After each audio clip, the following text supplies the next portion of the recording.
Good morning everyone. जैसा कि आप लोगों ने इसके पहले वाले वीडियो में देखा होगा कि हमने आप लोगों को बताया था दर्पण और दर्पण के प्रकार। दर्पण किसे कहा जाता है, ये कितने प्रकार के होते हैं। मुख्य रूप से आप लोगों को दो प्रकार के दर्पणों के बारे में बताया गया था।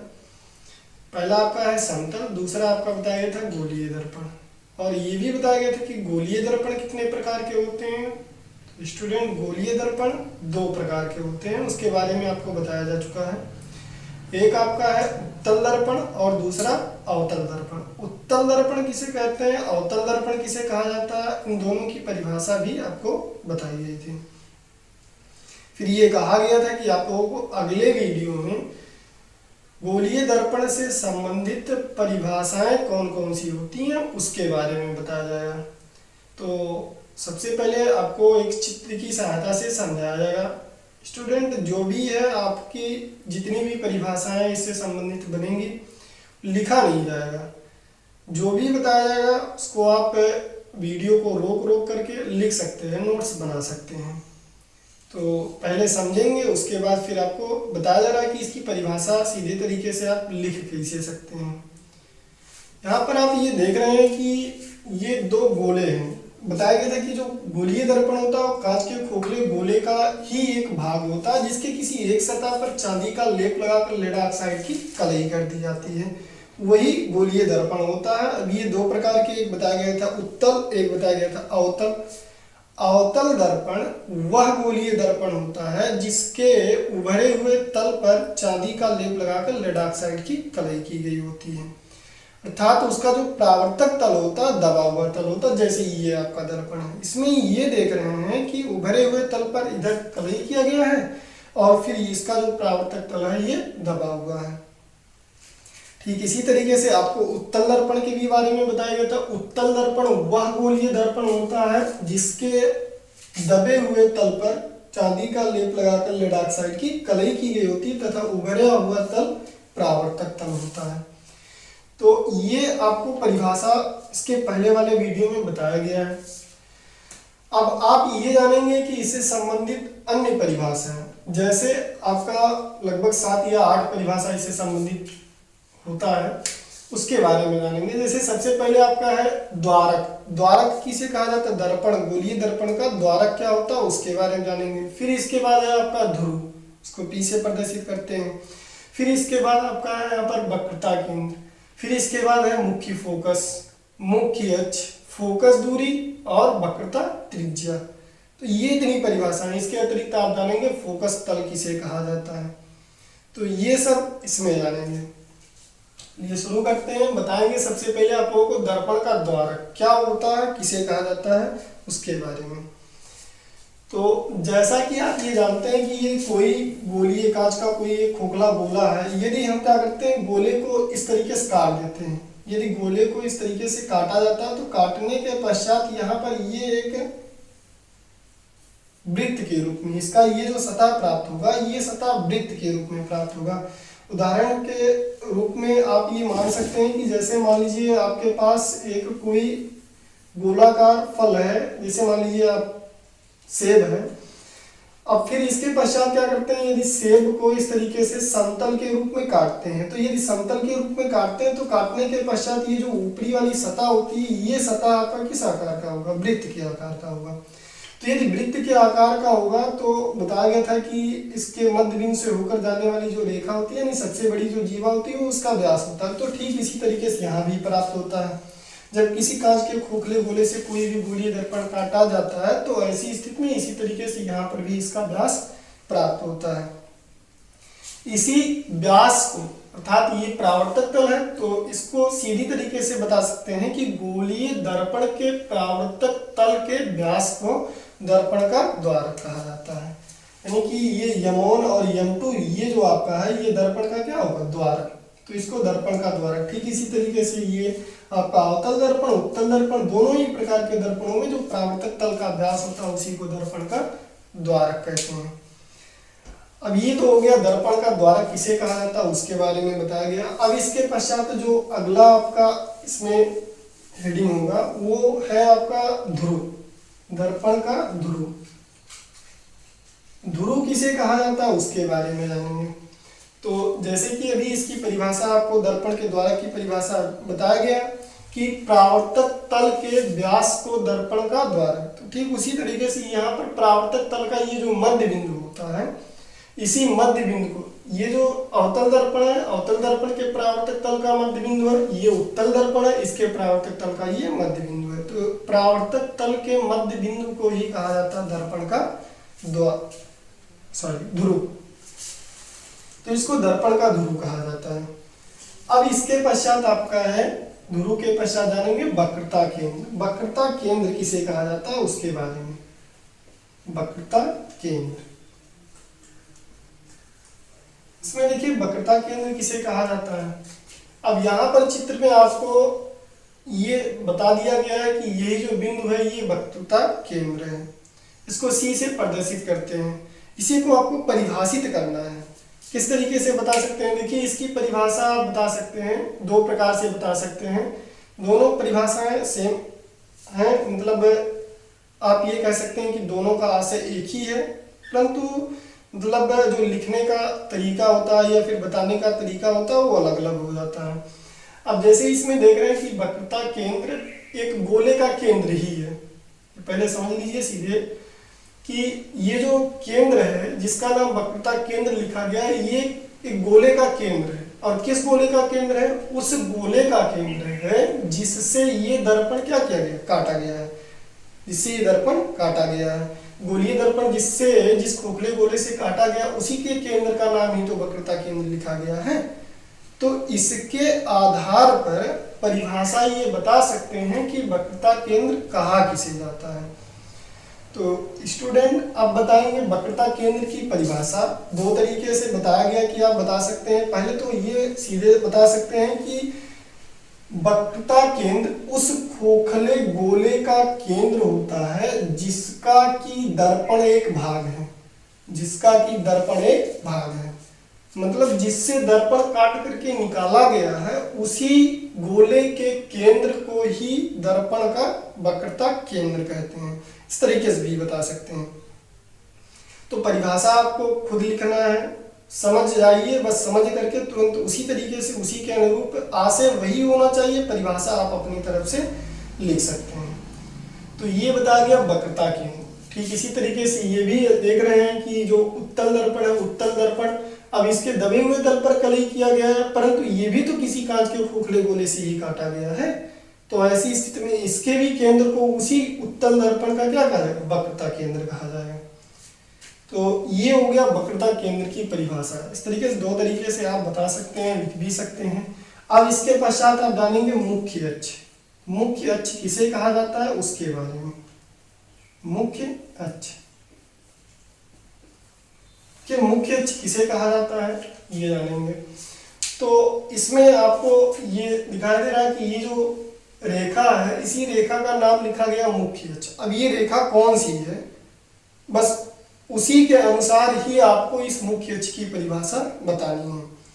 तो ये देख रहे हैं कि ये जो रेखा यहाँ से होकर के जा रही है, ये रेखा वक्रता केंद्र से होकर के जाती है और ध्रुव से होकर के जाती है।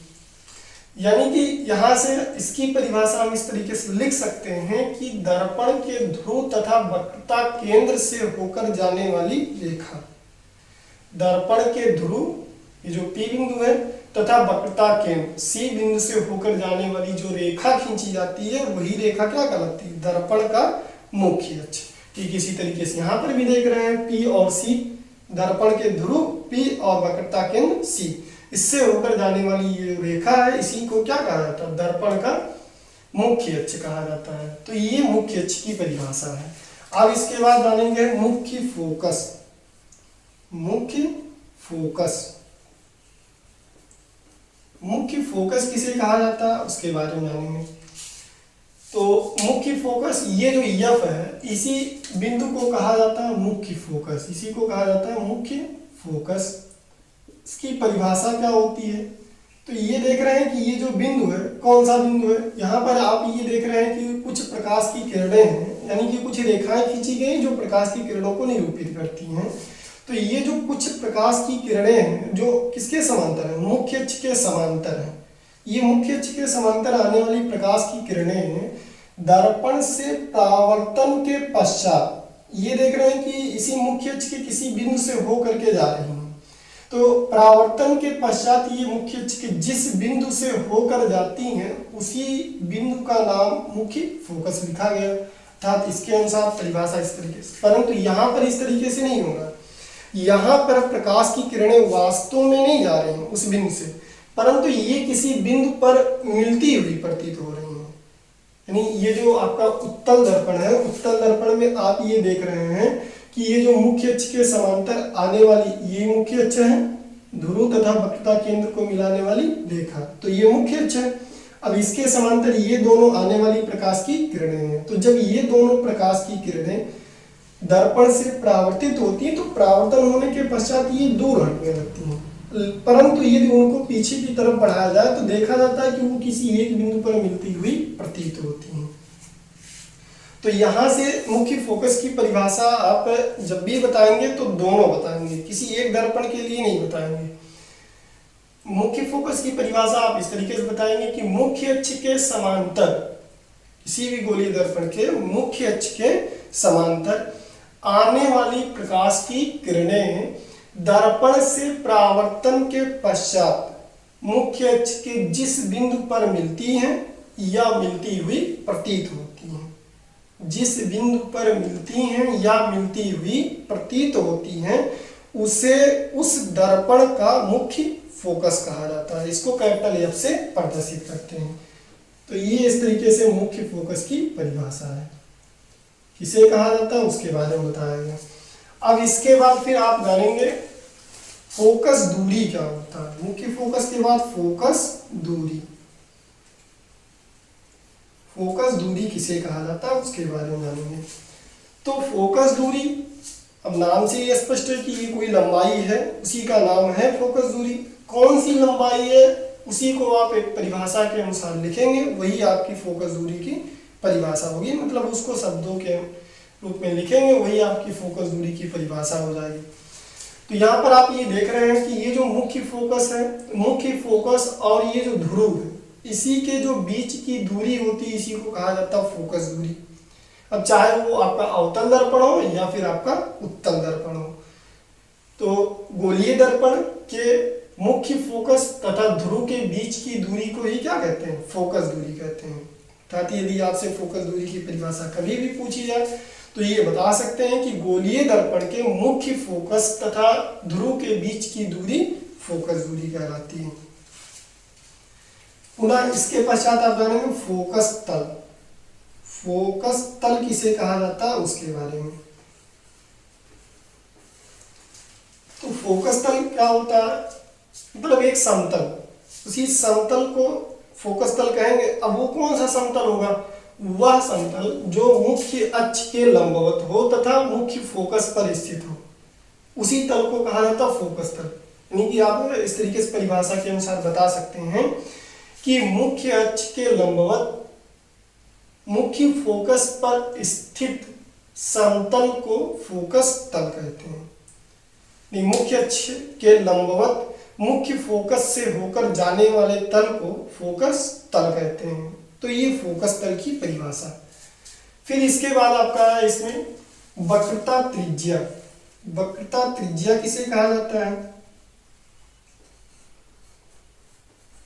उसके बारे में जानेंगे। तो यहाँ पर आप ये देख रहे हैं कि वक्रता, जैसे इसके पहले आपको बताया गया था कि ये जो वक्रता केंद्र है, वक्रता केंद्र की परिभाषा दो तरीके से बताया गया था। एक ये बताया गया था कि गोलीय दर्पण जिस खोखले गोले से काटा गया उसके केंद्र को वक्रता केंद्र, और दूसरा आपको बताया गया था कि उस गोले का केंद्र जिसका दर्पण एक भाग है उसका वक्रता केंद्र कहलाता है। तो इस तरीके से मतलब वक्रता केंद्र की परिभाषा दो तरीके से बताएं। ठीक उसी तरीके से वक्रता त्रिज्या की भी परिभाषा दो तरीके से बता सकते हैं। यहाँ पर ये जो वक्रता त्रिज्या होता है, ये जो आपका वक्रता केंद्र है C और फिर ये जो ध्रुव है P, इसी के बीच की दूरी को ही क्या कहा जाता है, वक्रता त्रिज्या कहा जाता है। मतलब P और C, वक्रता केंद्र C और ध्रुव P के बीच की दूरी वक्रता त्रिज्या। तो ये तो सीधी परिभाषा होगी। इस तरीके से बता सकते हैं कि किसी भी गोलीय दर्पण के वक्रता केंद्र तथा ध्रुव के बीच की दूरी वक्रता त्रिज्या कहलाती है। परंतु इसकी परिभाषा आप दूसरे तरीके से भी बता सकते हैं। इस तरीके से बता सकते हैं कि वह खोखला इस तरीके से आप बताएंगे कि गोलीय दर्पण जिस खोखले गोले का भाग है उसकी त्रिज्या को दर्पण की वक्रता त्रिज्या कहते हैं। गोलीय दर्पण जिस खोखले गोले का एक भाग होता है उसकी त्रिज्या को दर्पण की वक्रता त्रिज्या कहते हैं। तो इस तरीके से आप वक्रता त्रिज्या की दूसरे तरीके से परिभाषा बता सकते हैं। तो ये इतना तो था आपका दर्पण से संबंधित परिभाषाएं। कौन कौन सी परिभाषाएं हैं उसके बारे में आपको बताया गया। अब इसके पश्चात आप इस चैप्टर में जानेंगे कि प्रतिबिंब क्या होता है, क्योंकि इसके बाद आपको दर्पण द्वारा बनने वाले प्रतिबिंबों के बारे में ही पढ़ना है। तो उसके पहले आप ये जानेंगे कि प्रतिबिंब कहा किसे जाता है और प्रतिबिंब कितने प्रकार के होते हैं। तो ये इतनी जितनी भी परिभाषाएं बताई गई हैं इसको एक बार सुनेंगे। सुनने के पश्चात यदि याद हो जाता है तब तो ठीक है, नहीं तो एक बार इसको वीडियो को देखने के पश्चात दोबारा इसको रोक रोक करके आप नोट्स बना सकते हैं। अब इसके बाद फिर आप लोगों को इसमें बताया जाएगा प्रतिबिंब। प्रतिबिंब कहा किसे जाता है, ये कितने प्रकार के होते हैं उसके बारे में जानेंगे।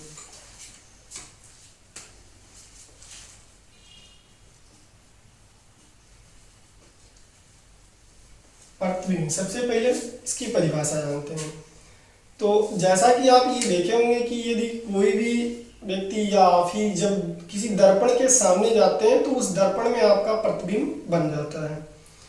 तो ये बनता कैसे है, जिस प्रकार से ये बनता है उसी तरीके से प्रतिबिंब की परिभाषा लिखी जाती है। तो प्रतिबिंब कहा किसे जाता है, जैसे यदि मान लीजिए कोई भी दर्पण है, ये मान लिया गया समतल दर्पण है जिसमें व्यक्ति जिसका प्रयोग चेहरा देखने के लिए करता है। तो ये मान लीजिए इसके सामने कोई भी एक व्यक्ति खड़ा है, तो इस व्यक्ति से चलने वाली जो भी प्रकाश की किरणें होंगी, जितनी भी प्रकाश की किरणें होंगी, मुख्य अक्ष के समांतर, इसके समांतर, ये समांतर जाने वाली प्रकाश की किरणें, और इसके पश्चात मान लीजिए ये इस तरीके से जाने वाली प्रकाश की किरणें, तो जितनी भी प्रकाश की किरणें हैं ये सभी प्रकाश की किरणें इस व्यक्ति से चलने के पश्चात इस दर्पण से जाकर के परावर्तित होंगी। और परावर्तन के पश्चात तो पुनः बताया गया कि वह प्रकाश की किरणें कहीं ना कहीं मिलती हुई दिखाई देंगी, या तो वास्तव में मिलेंगी या तो फिर मिलती हुई प्रतीत होंगी। तो जिस बिंदु या वस्तु या फिर जहां पर भी ये मिलती हुई प्रतीत होंगी वही क्या होगा, इसका प्रतिबिंब, इस व्यक्ति का प्रतिबिंब होगा। तो इस तरीके से आप प्रतिबिंब की परिभाषा बता सकते हैं कि प्रतिबिंब कहा किसे जाता है। प्रतिबिंब किसी व्यक्ति या वस्तु या बिंदु से चलने वाली जो भी प्रकाश की किरणें होती हैं दर्पण से परावर्तन के पश्चात, दर्पण से परावर्तन के बाद जिस बिंदु पर मिलती हैं या मिलती हुई प्रतीत होती हैं उसी को उस बिंदु, वस्तु या व्यक्ति का प्रतिबिंब कहा जाता है। तो यहाँ पर देखिए जब प्रतिबिंब की परिभाषा बताई तो उसमें दो तरीके से, मतलब उसमें ये बताया गया कि या तो वास्तव में मिलती हैं या तो मिलती हुई प्रतीत होती हैं। मतलब प्रकाश की किरणें जो मिलती हैं वो दो तरीके से मिलती हैं। अब या तो वास्तव में मिलती हैं या तो मिलती हुई प्रतीत होती हैं। तो इसके आधार पर प्रतिबिंब दो प्रकार का होगा। अब पहला जो आपका है वो वास्तविक प्रतिबिंब, वास्तविक प्रतिबिंब